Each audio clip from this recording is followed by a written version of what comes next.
Regularmente, para entender la iconografía mesoamericana es necesario entender que las evidencias que la Iglesia ha encontrado relacionadas con el Libro de Mormón son evidencias aisladas. Es decir, no hay una evidencia que junte todo lo que sabemos sobre el Libro de Mormón en una sola iconografía. Encuentran evidencias aquí en Sudamérica, en la zona maya, en Teotihuacán, entre los aztecas, etc. Pero no hay algo que una a todas esas evidencias. Y lo que yo quiero hablarles el día de hoy es cómo podemos unir esas evidencias y entender que están relacionadas todas con el Libro de Mormón. Bueno, aquí en esta imagen tenemos a la serpiente emplumada, la pueden ver, y de la serpiente sale un rostro de un hombre. Todo vestigio nos indica que es Quetzalcóatl, porque Quetzalcóatl fue conocido como la serpiente emplumada.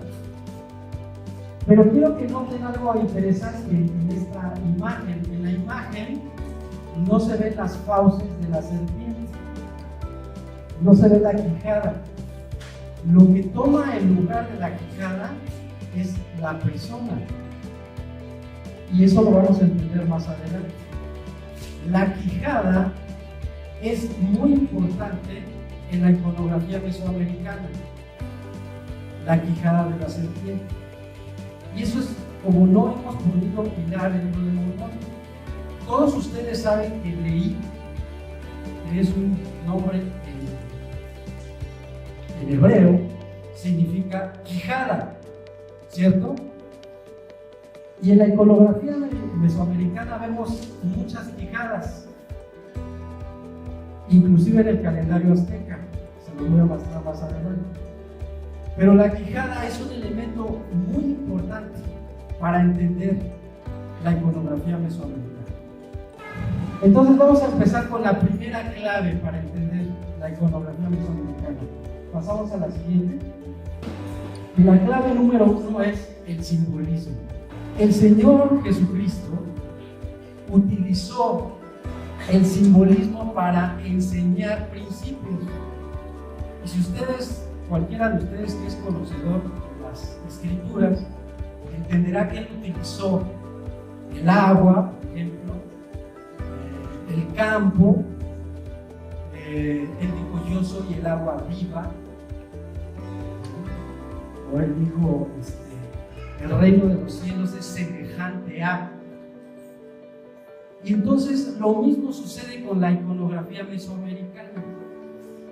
El primer principio, número 1, el primer principio que vamos a aprender hoy se llama el principio de la apercepción. Es un principio que el elder Boyka Packer menciona en sus libros.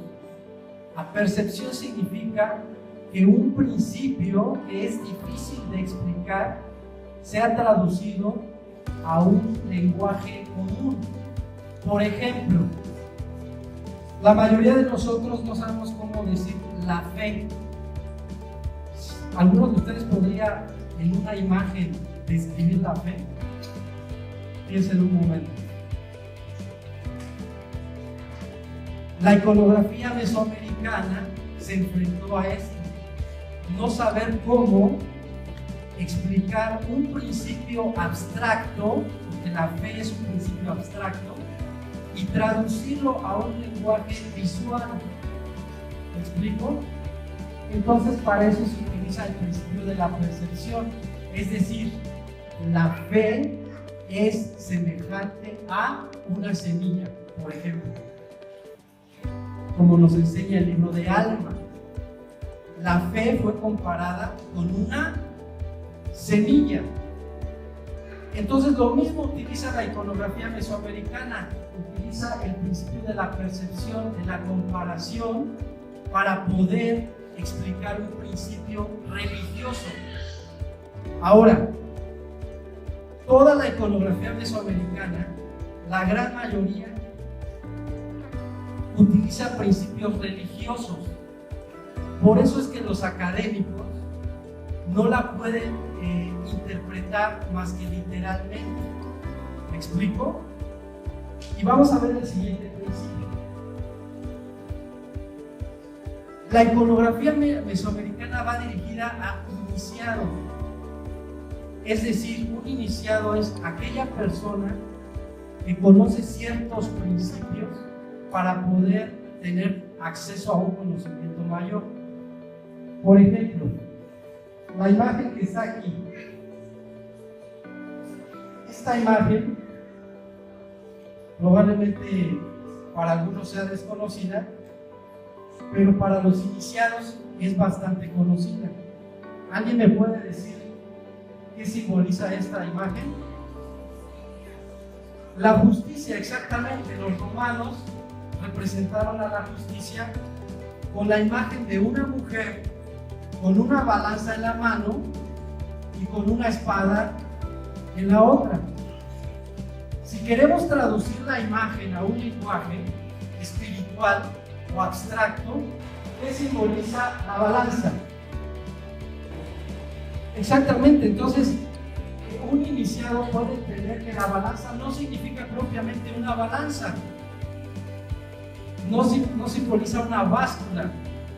Eso sería para el que no es iniciado en este principio. La balanza simboliza la justicia, más bien el equilibrio en la justicia. Ahora, ¿qué simboliza la espada? Literalmente simboliza un arma, ¿verdad? Pero en el sentido abstracto y espiritual, ¿qué simboliza la espada? El castigo. Cuando alguien quebranta la ley, ¿qué viene por añadidura? Un castigo.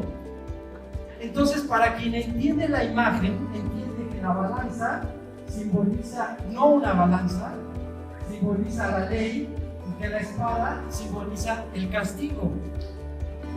¿Lo pueden ver, hermanos? Así como está hecha esta imagen, o tiene una lectura, la iconografía mesoamericana también tiene una lectura dirigida ¿a quiénes? ¿A quiénes? A los iniciados. Ahora, traducido, ¿quiénes serían los iniciados en la época mesoamericana? Los miembros de la iglesia. Excelente.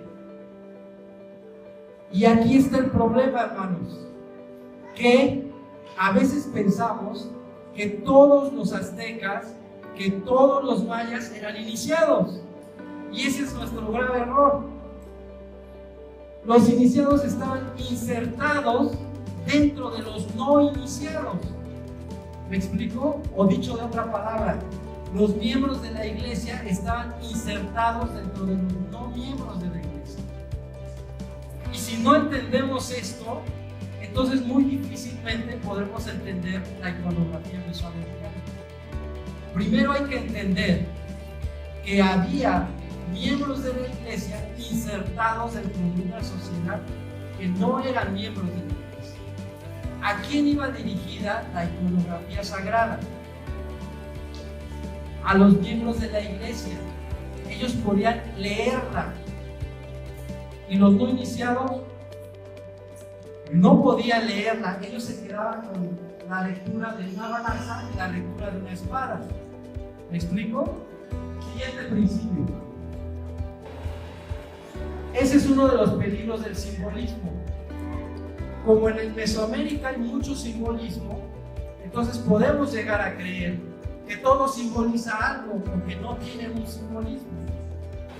Cuando ustedes vayan a un museo, podemos estar en ese riesgo, o en una zona arqueológica. Podemos llegar a creer, esto simboliza esto. Los miembros de la iglesia tenemos una gran ventaja, hermanos, sobre los eruditos.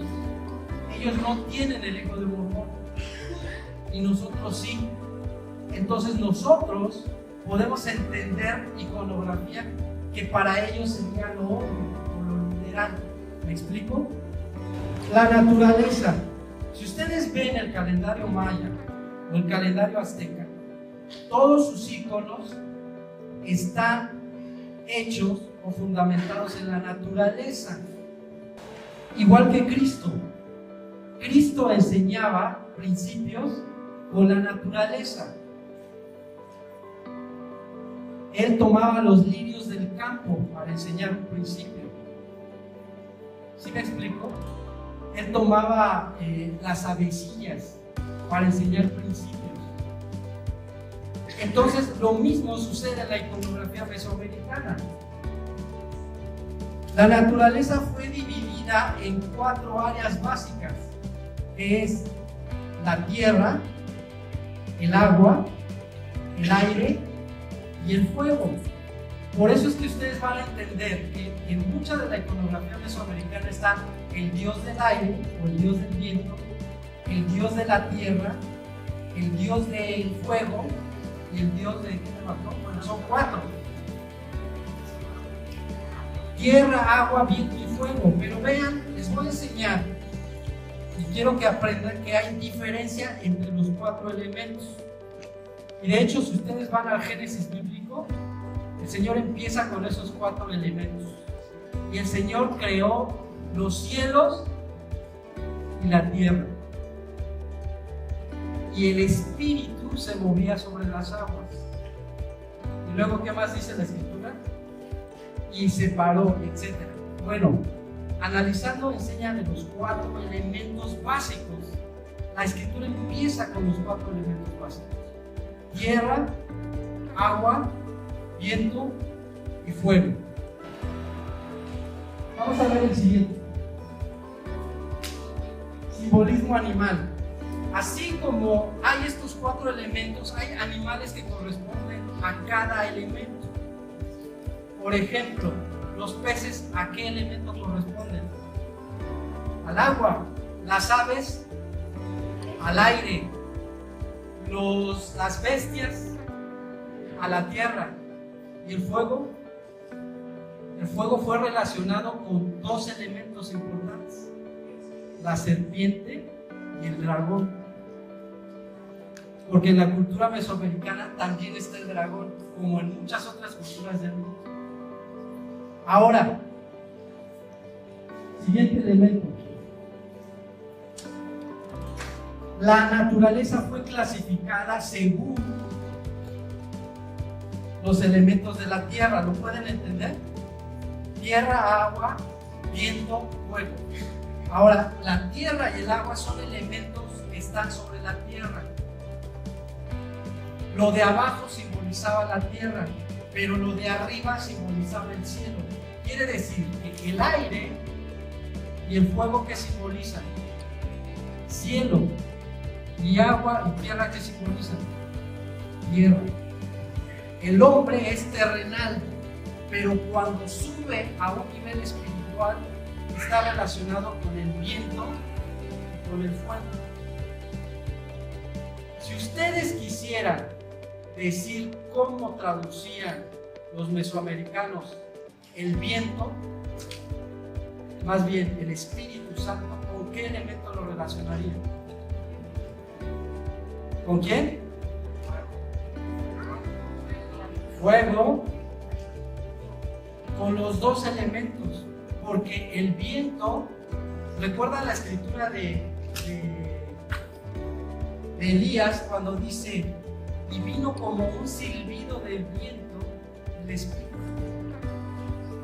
Y cuando le pregunta a Nicodemo sobre el nacimiento, el nuevo nacimiento, igualmente dice: